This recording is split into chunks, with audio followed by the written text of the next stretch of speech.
Well, thanks so much for your time to do this interview.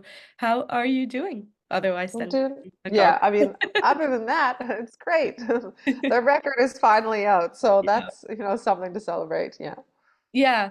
Well, before I want to dive into this record, there's actually something else that's coming out where you're a little bit involved in as well, which is, Arion's Life Beneath the Waves. So, I'm guessing that with this release, maybe you're like reliving that experience as well. So, how was the experience for you in general to be involved in that?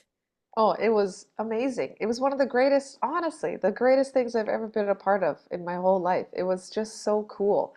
It was, I was in musical theater all growing up, like all through, high school and in university, and it was like this musical theater combined with a metal show because we were playing heavy metal music, but we were doing it in one venue night after night, and the same cast, and we were all getting really close and just becoming friends, and it was just this like the best time ever, and it was such an honor to be invited to be a part of that, and to do Floor's parts was like, oh my goodness, just no pressure or anything, but I had an absolute blast, and I totally loved it. So it was actually funny because I was like, I'm more excited about the Live Beneath the Waves release than I am about our stuff because I haven't seen it yet or heard the whole thing yet or anything. Yeah. So it's just way more exciting to me to finally get to see everything, at the end of,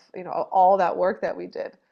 Yeah, I mean, I was there myself and I tried to not get spoiled. So when you came on stage, I was like, ah, yeah, that makes sense that they invited her. And then I was like, ah, how's that gonna sound? And then I was just completely blown away. And yeah, Thank Arion, I you. talked with him some weeks ago as well, and he had always also such nice words to say about you as well, and in other Oh, interviews as well. So how does he's that so great. Yeah. feel? Yeah.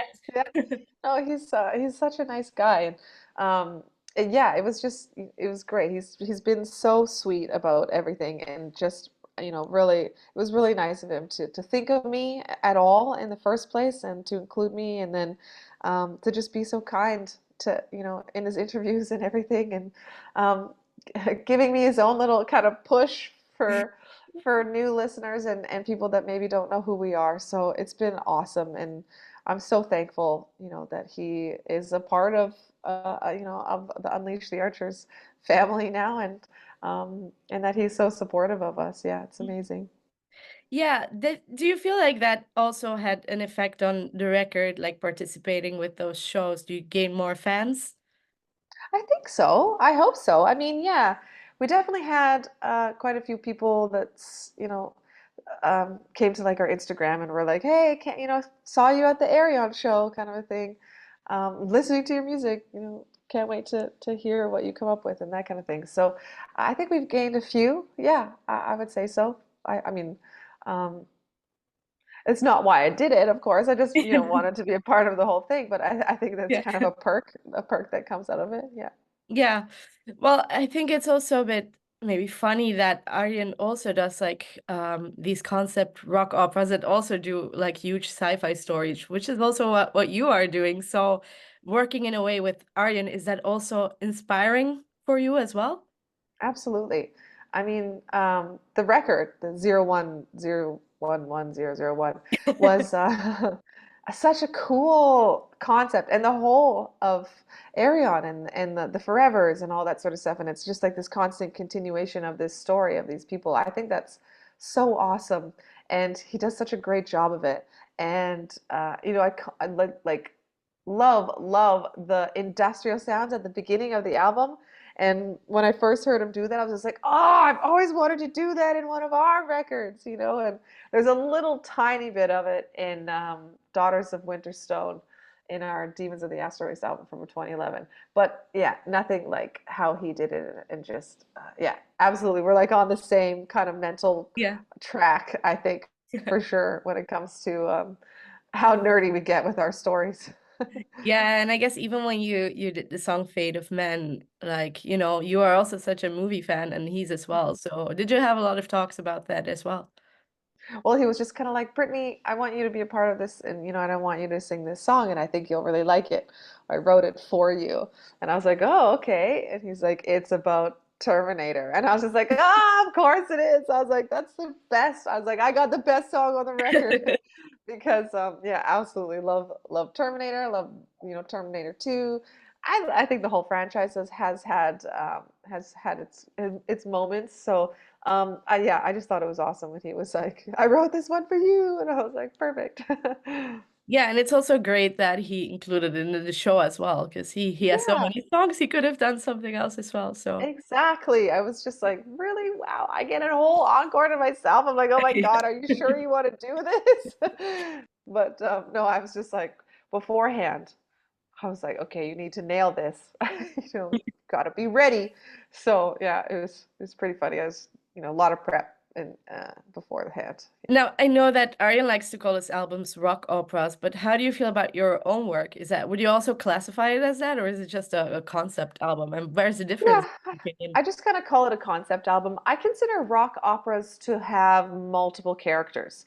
I think that's like one of the standards of a rock opera. It's super important that you have multiple vocalists singing parts. So just like an opera, only it's, on a Yeah. rock album. You know what I mean? So because I don't do that, I don't think I can legally call any of our music a rock opera, Yeah. unfortunately. But maybe Uh, one day, you never know. yeah. Would that be something that's appealing to you to involve other people as well into different roles at some point? I mean, yeah, I would love that, but also I just don't know how I would do that because um, I'm not like Arion, I'm not a multi-instrumentalist Yeah. who knows how to compose music and is, just, I just sing. So I would like write these parts and be like, "Hey, can you sing them?" And they'd be like, yeah, but like that's not in my range," And I'd be like, "Oh, okay, well, I don't know how to do that." Can you just figure it out? Yeah. Drop it down a couple keys. I don't know. So I don't know if I'd be able to do it, but he Yeah. does. But it would be cool. Yeah. Yeah. So in general, I know that the release of this record, well, obviously with all the drama that some people made about the fact that you're using AI in an AI album, I don't want to dive too much in it because I've noticed you have to talk about it a lot as well. But Yes. do you feel like the release of the record in general was it sort of a relief for you, or were you happy, or what were the emotions then?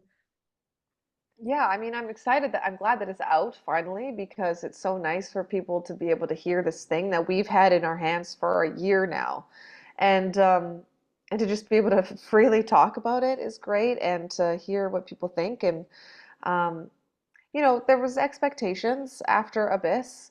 It won a Juno Award, so it's kind of like, Yeah. okay, how do we do this? And it's just nice to finally have it out there so that's like put to rest. And it's like either it meets the expectations or it doesn't. And it's like finally we know. So that's really nice. And it's also nice because we can move on to the next thing. I am never the person that is like just okay, let's coast a little bit. It's like, no, the second Phantoma was done. I was like, okay, here's the next album. Let's get going.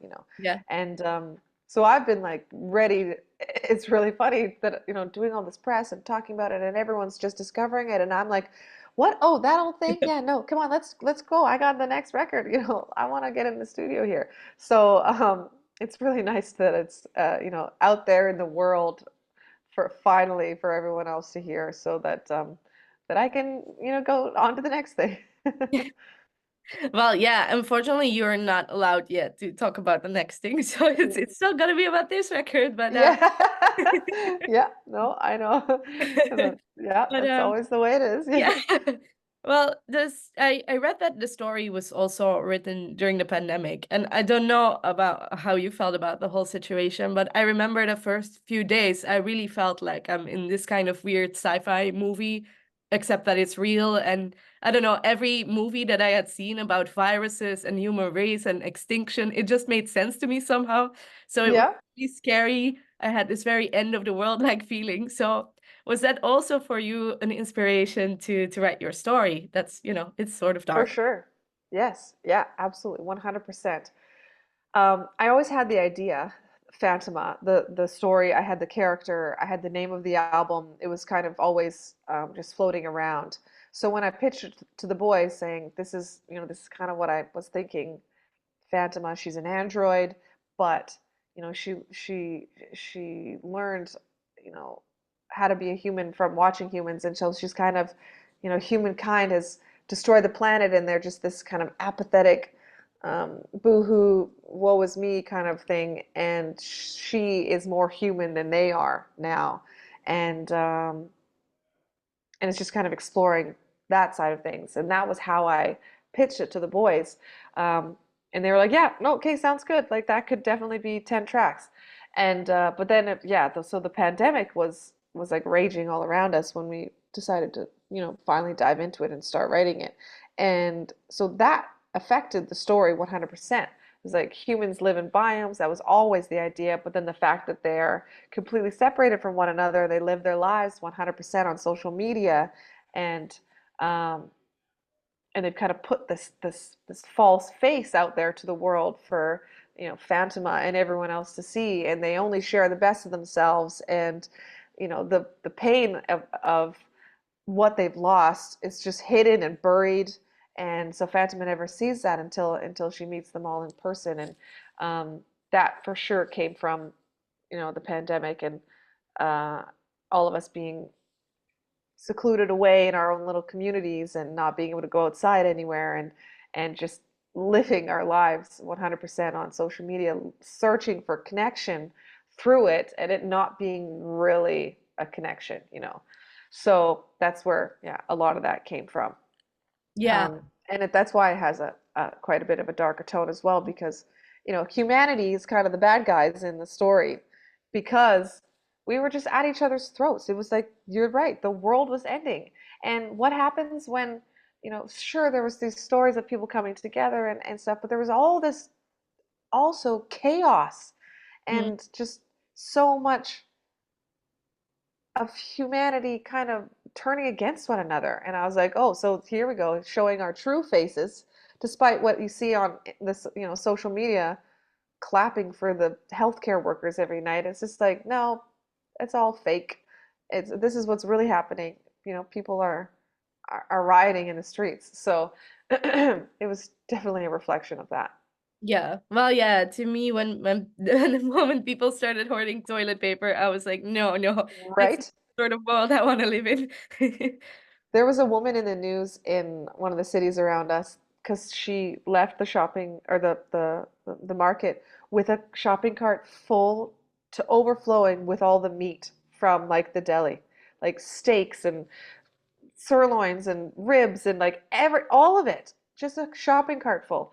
And someone stopped her and was like, "What are you doing?" And she's just like, "Well, what do you mean? I might not be able to get this anymore, and like the world is ending." And then afterwards, they interviewed her again, and she was just like so embarrassed and just like, "I don't know. I'm sorry. I don't know where I was. Like, I don't know why I did that." And it's just kind of like, yeah, like why did we behave like this? What the heck? In a way, would you say because of all that, is this also maybe your most personal album to date? Because there's a lot of emotions in there as well that you went through personally rather than the character. Yeah, absolutely. I put a lot of myself into this one because, um, when you're a musician, you kind of do live your life on social media, and you put this create, creative thing out there for everyone to see, and they destroy it, or they, what I mean? Everyone's got their opinions, and that's fine. Not everyone's going to like everything, but I just wish that it was a little less, um, you know, in the comments of every YouTube video. But so yeah, for sure, it was just kind of, I constantly have to remind myself, like, it doesn't matter what other people think. Mm. It doesn't matter what that YouTube comment says. It doesn't matter what this one human, has decided about your music. It doesn't matter. And I constantly have to tell myself that. And I think a lot of people lose sight of that. And so that was kind of me being like, don't forget, it doesn't matter if you don't have 50,000 likes on your Instagram profile. That's not what's important. What's important is that you do what you love, and that and that you do what makes you happy. And the expectations of others should never be your expectations. and and it doesn't matter where you're at in life right now. That's where you're at. It's okay. There's no destiny, there's no fate, there's no path you're supposed to be on. There's no, like, all this pressure from society to be like some, I don't know, successful, like Microsoft owning, computer mogul, whatever. It's all, none of that matters. And you just got to be where you are and be happy. And it's a choice at the end of the day to do something that, that makes you happy, and to allow that to fulfill you, as opposed to thinking, oh, I'm a musician, I don't make any money, nobody listens to what I do or whatever. Don't do it for them. You do it for you. And so yeah, absolutely, all that is in the record. Yeah, I mean, I do understand it from the point that I'm a visual artist, and it's so disheartening when you make something like an artwork that is so much that has so much of you in it and is very Yes. personal, and then people trash it somehow. But in that sense, with the whole situation, was it even more like a lesson for you after this release cycle that you really shouldn't care about what other people think? Oh yeah, absolutely. You gotta have, I thought I had thick skin, and like it was tested for sure. So, but yeah, like I said, it's kind of like a mantra. Every day I have to remind myself, this is why I don't read comments, because the one negative comment is the one that I think about at the end of the day. So, and it's just like, no, it doesn't matter. It's one person's opinion, and there are, whatever, 8 billion people on the planet. Like, you can't please everyone, and you can't be friends with everyone. So just don't worry about it and stop thinking about it. And um, yeah, for sure, it's like, it was difficult, yeah, to have these people that are just so adamantly against you. And it also kind of makes me think about me when I'm on the internet and who I can be when I'm out there. And sometimes I hear something, I'm like, oh, this is not good, and I would never ever post that, because I, like, yeah, you understand. You put something out there that is your creation, it's your heart and soul, and people tear it apart. Why would you want to be the person that then goes out there and does that to someone else? I just hate that people choose negativity. And then I constantly am telling my friends as well, do not engage those people. Do not talk to the trolls. Don't let them take your time, because they are dragging you down into their negative space. And why would you want to spend a single moment of your life in a space of hatred and negativity and darkness? That is your choice. You have the choice to not go there. So don't do it. And they're all like, oh, but it's funny, it's like, no, it's not.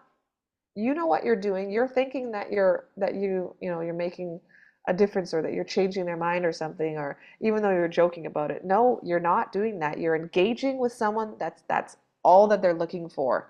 And maybe one day, if we stop giving them the attention that they're looking for, they'll stop posting stupid stuff on the internet. And I just want the internet to be a place of empowerment and of encouragement and positivity.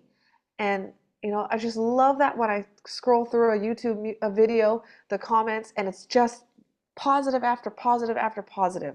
That is what I'm looking for in the world. And so that is what I am going to be when I'm out there on the internet. And I just wish that everyone else would, you know, I do a drawing and put it out there and see what the world says, and then see how you feel about putting a negative comment on a, what I mean? Yeah. Everyone should have to go through that experience.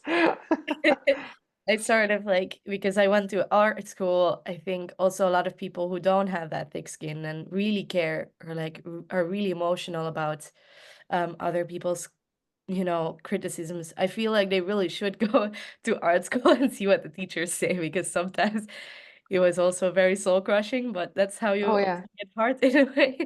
for sure. Yeah. I mean, I was in school for creative writing. I was in the writing program, and I dropped out after first year because, yeah, all of my teachers were just like, what the hell is this trash? And I was like, I refuse to accept this, and I went on into something else. And it was just like, yeah, it's because I was a child that actually thought that this was like the be all end all of life. And it's like, no, it's just a teacher grading your freaking paper. And yeah, you're totally right. People should should all have to go through this experience. Or maybe they did, and that's what's turned them into these Yeah. dark, trollish people. You know, they tried and they failed and they gave up, and that's really sad to think about it. Yeah.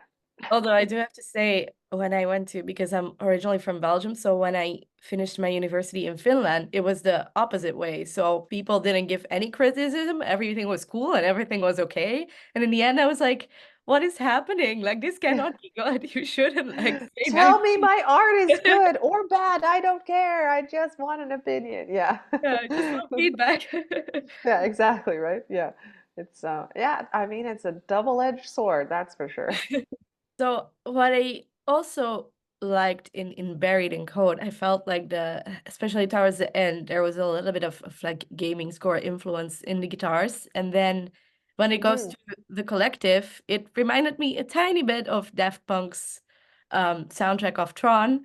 And yeah, I was wondering how important movie and game scores are to you as writers in general. extremely important. I directly referenced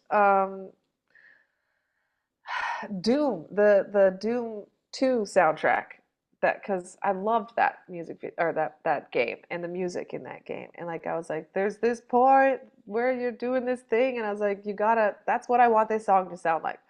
Um, so for sure, video games, movies, comic books, books, you know, TV, it all influences the story, um, and the vibe. Disney, 100%. So much Disney on this record, Really? and the the Tron thing I mentioned straight up. It's like first song. I was like Tron. This is what I'm thinking of, you know. And then it's in our Enter the Biome playlist on Spotify. It's like the first song. I was like, this is the vibe I'm going for, you know. Um, so it's yeah, it just kind of comes from everywhere, and um, music of all kinds, constantly of all genres, inspiring us in everything that we do. Yeah, well, it's interesting you mentioned Disney. It's not that I made that note, but I did make a note about the give it up or give it all because it sounded so like hopeful and it reminded me kind of when you have also in musicals, for instance, there's always a point where everything goes wrong and then the hero of the story is like singing some hopeful song. Um, Yep, is that where that came from? that is exactly it. 100%. That's the moment right there. That's the I can do this. That's the I can go the I just distance. wanted to ask, like, was that a Yeah. ridiculous moment? Yes. And of course, and like the you know, a lot of Mulan in there as well. Look at me, I could never pass for the perfect bride. You know, that moment where she's looking at herself in the water and just being like, who am I? That's in there. Like an Ariel, part of your world for sure. That's in there. That's Phantoma right there. Yeah. You know, that whole song is just part of your world in power metal form. Um, and oh, what else? Seeking vengeance, that whole chorus is like this moment of like, you know, yeah, the kind of like the climax of the movie, of the story. It's like I'm about to do this hard thing and I'm gonna give up a part of myself in order to do it, but I'm okay with that, you know, kind of that song where it's like I've come to terms with who I am and what I have to do, and yeah, just Disney through everything. Do you have a favorite Disney movie? Ooh, that's hard. Yeah, I mean, I love Mulan. I love The Little Mermaid. Um, Pocahontas. God, I sang that like Yeah. I, forever. Colors of the Wind, and um, that was all like always one of my favorites. Aladdin was great too. It's like kind of a little more of a carefree one. Oh no, I don't think I could pick a favorite. but It's it's impossible. more of the old school ones, right? The ones that Yes, yeah. they made I for. was a 90s kid. So Yeah. when Same. that Disney animation was in like its heyday, that was that Yeah. was what that was what I grew up on. I mean, I love Wall-E too, of course. Wall-E is like amazing, huge. Um, but yeah, I haven't really been able to get into some of the newer stuff. I know everyone's always like, you gotta see Moana, and it's like I know, but I just haven't. been in the right headspace to watch it. But Yeah, maybe when my daughter gets to the point where she's yeah. old enough to start, I'll get to experience all the new Disney through her. So I'm very excited. What about Frozen? Do you like the Yeah. song music there? Yes. Yeah. I loved it. I thought, I didn't think, the music really saved that film because it wasn't quite as fleshed out Yeah. story-wise to me as it could have been. It seemed a bit like it was like a two-sentence synopsis that they put into like, there wasn't as much adventure. But it was great. Absolutely great for Yeah. sure. Yeah, that's quite interesting. Yeah, I wish I could talk about that more because it's so interesting. Yeah, right. Gotta move on. Sounds like a PhD thesis. Disney in power metal or in heavy metal. Yeah. Yeah, well, if someone is doing a PhD and you want to talk to someone, I would suggest you, I guess. Yeah. I'm here for it. Yeah. Well, the album is released now and it's close to being summer, so I'm guessing you're also doing some festivals, and I also vaguely remember you're doing a Finnish date. So how are you looking forward to the summer? Oh, can't wait. Absolutely cannot wait. Yeah, we're playing John Smith Festival in Finland. So that's going to be a really good time. And I think we're on like the Saturday maybe. So it's going to be like total party time because we don't have to play a show the next day. So yeah, going to be at the bar for sure, enjoying the show with everybody else. But yeah, we're very excited. We're kind of just hopping around doing festivals all summer long. Um, we'll be kind of living in one central location and flying out from there in Europe for pretty much the whole summer. And then we go back home for 2 weeks and then we're back out on the road again with Powerwolf. So it's going to be busy, but it's going to be phenomenal. We're just, yeah, beyond excited. Yeah, that's a pretty massive tour as well with Powerwolf. So how are you looking forward to that? Oh man, but I think that's the one we're most excited about because we're not headlining. So Powerwolf has to do all the work. We just get to show up, play, and then and then hang out. And so that's we're really excited about it actually. We're gonna do a couple headline shows in between. Some of the dates do allow for some space in there. So um, it's not gonna be all play, but yeah, I think it's gonna be interesting, and we're playing some pretty big venues, so we get to hang out with a lot of our fans, and it's gonna be a really fun time. Unfortunately, there is not a Finnish date, but do you have also plans for like a headlining tour in the near future?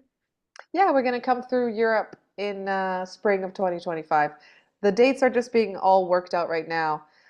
But hopefully we'll be able to announce soon, like in a couple months, I think maybe. But yeah, definitely going to be coming through and going to hit as many places as we can. I'm not sure if Finland's going to be on the list because we do have a pretty tight schedule, being that Scott and I can't really be away from home forever and ever like we used to be.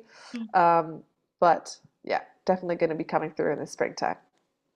Well, whenever you're in Finland and you want to talk about Disney, I'm happy to.